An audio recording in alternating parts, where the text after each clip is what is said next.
Welcome back to my YouTube channel Thakur द्वारा short hand classes. यह dictation 80 शब्द प्रति मिनट की गति से स्टार्ट होगा अब से 5 सेकंड बाद।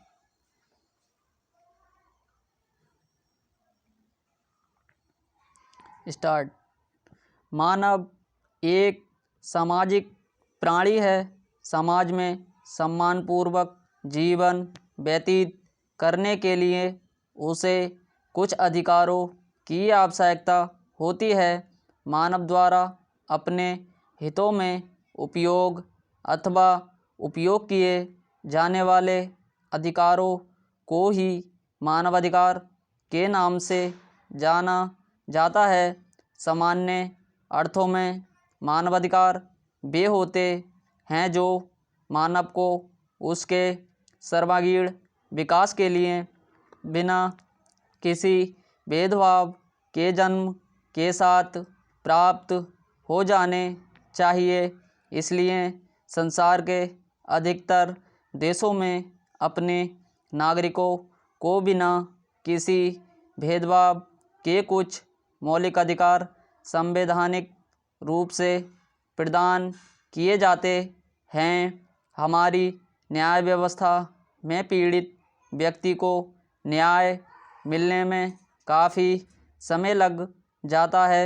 इसी तथ्य को ध्यान में रखकर मानवाधिकार हनन से संबंधित मामलों को तेज़ी से निपटाने के लिए सन 1993 में देश के मानवाधिकार संरक्षण अधिनियम बनाया गया।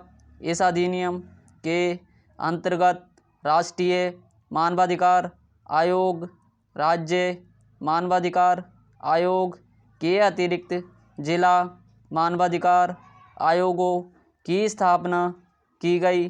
वास्तव में मानवाधिकार क्या है और किसी सीमा तक किस रूप में उनकी पूर्ति शासन की ओर से की जाए, इस संबंध में मानव सभ्यता के विकास के साथ ही विवाद रहा है। वर्तमान काल में संसार में मानवाधिकार पर चर्चा हो रही है।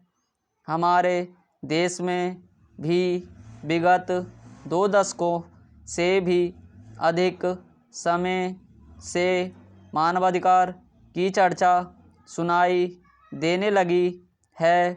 हमारे देश में कश्मीरी अलगाववादी, खालिस्तान समर्थक, सिख तथा अन्य उग्रवादी संगठनों द्वारा मानवाधिकार की दुहाई संयुक्त राष्ट्र के समक्ष करते रहते हैं।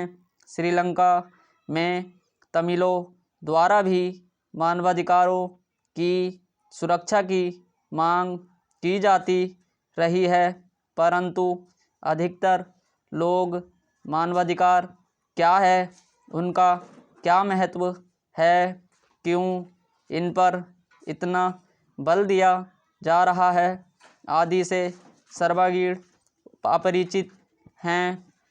विश्व में मानवाधिकारों को प्राप्त करने का संघर्ष 13वीं शताब्दी के प्रथम दशक से शुरू हो गया था। सन 1215 में इंग्लैंड के मैग्ना कार्टा, सन 1679 में बंदी प्रत्यक्षीकरण अधिनियम, सन 1689 में बिल ऑफ राइट्स, सन 1776 में अमेरिका की स्वतंत्रता का घोषणा पत्र, सन 1779 में मानवाधिकारों की घोषणा। इसके महत्वपूर्ण और उल्लेखनीय प्रारूप हैं। मानवाधिकार जैसा विगत ऊपर कहा गया है, ऐसे अधिकार होते हैं जो प्रत्येक व्यक्ति को जन्म के साथ ही प्राप्त होते हैं और उसके जीवन के लिए अत्यंत आवश्यक होते हैं। इनके बिना कोई भी व्यक्ति अपने व्यक्तित्व का सर्वांगीण विकास नहीं कर सकता और ना ही सम्मानजनक सुखी जीवन व्यतीत कर सकता है।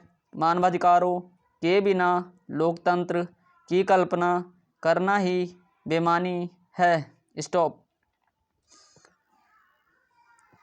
इस डिक्टेशन में आए कठिन शब्दों की आउटलाइन नीचे दी गई हैं, जिन्हें आप स्क्रीनशॉट लेकर प्रैक्टिस कर सकते हैं। धन्यवाद।